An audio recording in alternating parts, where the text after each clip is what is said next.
Right now, Pittsburgh's best sports show is about to begin. Call us or tweet us.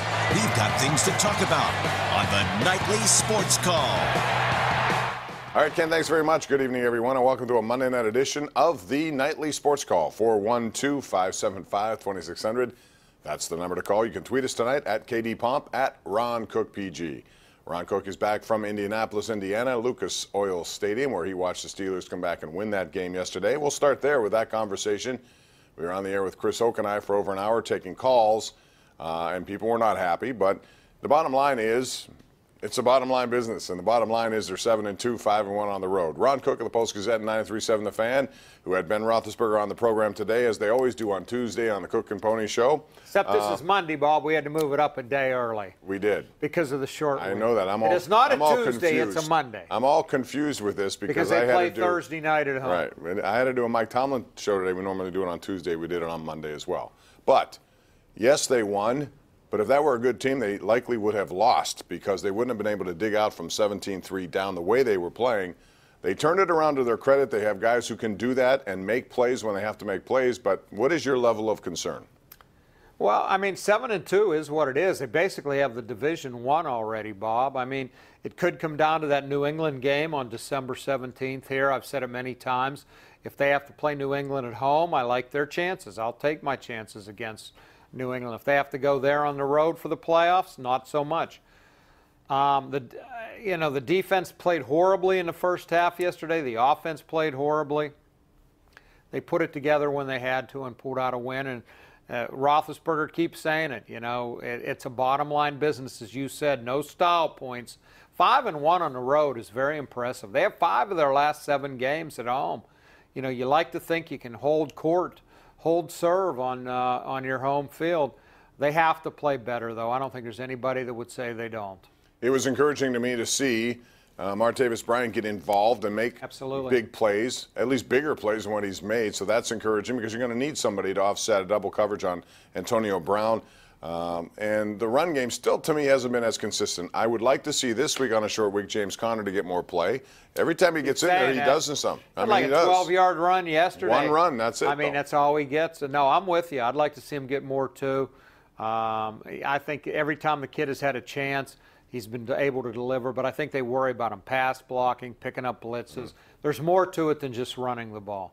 Let me ask you about a perceived rift between Todd Haley and Ben Roethlisberger. A lot of people read lips, and they were reading lips yesterday. In the heat of the battle, there are a lot of things probably said that may not mean what they actually say, but what's your take on that? And there was a lot of confusion on that 2-point conversion. It seemed like it took forever to get that out. Tomlin took responsibility for it, but clearly. And he should. I mean, they couldn't get lined up after a timeout. How ridiculous is that? I mean, they said they didn't practice the play much. It was put in new. I think what happened between Haley and Roethlisberger happens more than we know. I think these guys are very competitive people. It's an emotional sport. I don't think it necessarily means that they have an irreparable relationship. Could it be better? Probably. I don't think it's what Ben had with Bruce Arians, but that's okay. They went to the Final Four last year together. They are 7-2 this year. You don't always have to like each other. You don't always have to get along. I do believe that kind of stuff happens more and more than we even know.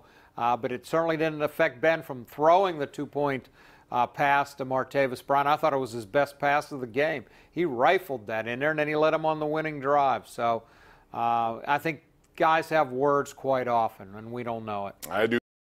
And coming up on Thursday, it's a pretty good game for Thursday Night Football. You have the Steelers at 7-2 and the upstart, the return of Dick LeBeau. They are 6-3.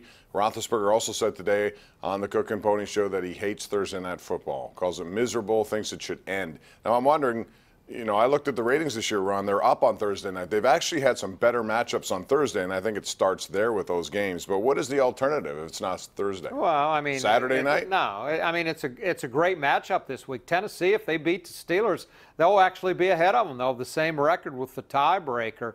You know, I know Ben said that. I know all the players don't like it, but they sold out. It means more money for them. It means more money for the owners.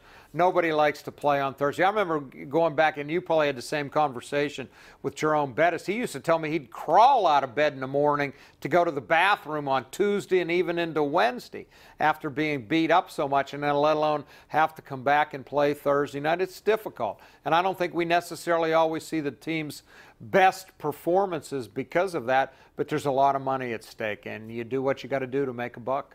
We'll take a break. It's 412-575-2600. We'll also talk about the Penguins in action tomorrow against Buffalo. A lot of road games so far, a lot of home games coming up. That bodes well for them. And the Pitt Panthers home opener tonight at the Peterson Event Center.